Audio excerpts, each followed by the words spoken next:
Today we're going to talk about what it meant for the tension to grow between the colonies, the 13 original colonies, and Great Britain.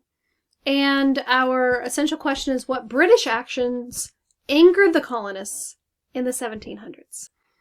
Let's look at this through a metaphor and by doing an activity together.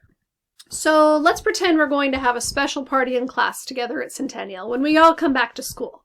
And we're responsible for planning the details of the party, right? We have to pick the date and the start time and the end time. We get to pick the location. We get to pick the type of entertainment, what games we get to play, what music you want to listen to, what you want to eat, what you want to drink. And you get to work with all your classmates and make out all the plans. Okay? So think about those ideas. You don't need to write them down. Just think about all your ideas. So then we get a vote for whoever think is the best idea, and we get to have that party. Are you excited? All right. Well, we just received a memo from the PTA. We've done all this planning, but now we have a memo. And so let's read it together. This memo is to inform you that a class party is planned by students at a nearby school caused a number of problems that concern parents. The problems were students missed hours of instructional time. The site was unsafe. Several students were injured during games, and some students complained afterwards about stomach aches about the junk food, and the party costs were just too much. Therefore, the PTA has decided to set specific guidelines for all class parties. They are as follows. For educational purposes, all class parties will be held during the lunch period on Tuesdays, Wednesdays, Thursdays, and no more than 30 minutes. For safety reasons, all class parties will be held in the classroom. For safety reasons, only approved games will be allowed. For health reasons, food and drink without any sugar content will be allowed. Water, fruit, juice, and vegetable sticks are acceptable. For financial reasons, all students must pay $1 to help fund the party.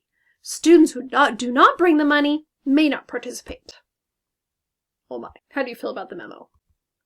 Do you have any opinions about this memo? Don't let me know. Remember, the PTA does have sound reasons for their new restrictions, and the PTA is only looking out for your educational interests, health, and safety. How did you feel when you were planning your party? How did you feel when you heard about the PTA's guidelines after you'd already planned your party? Did the situation seem very fair to you? Suppose you were not told that you could plan your own party.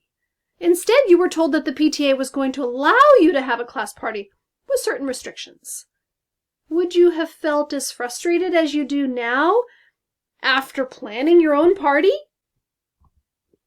The party planning process and this memo we read from the PTA are a metaphor to understand the colonists' frustrations with the British legislative acts.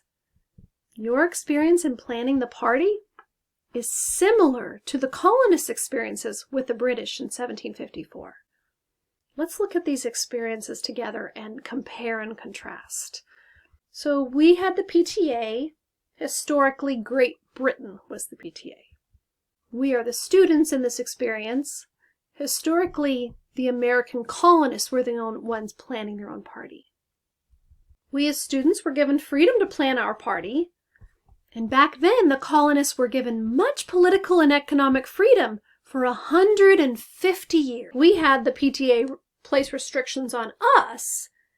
Historically, after the French and Indian War, Great Britain began to pass laws to protect the colonists from conflicts with the Native Americans. Students were upset when the PTA placed restrictions on their party, huh? And historically, many colonists were upset and thought the new laws introduced by Great Britain were... Next week, you will look more at the history and read about historical events and help you understand why the tension was growing between the colonies and Great Britain.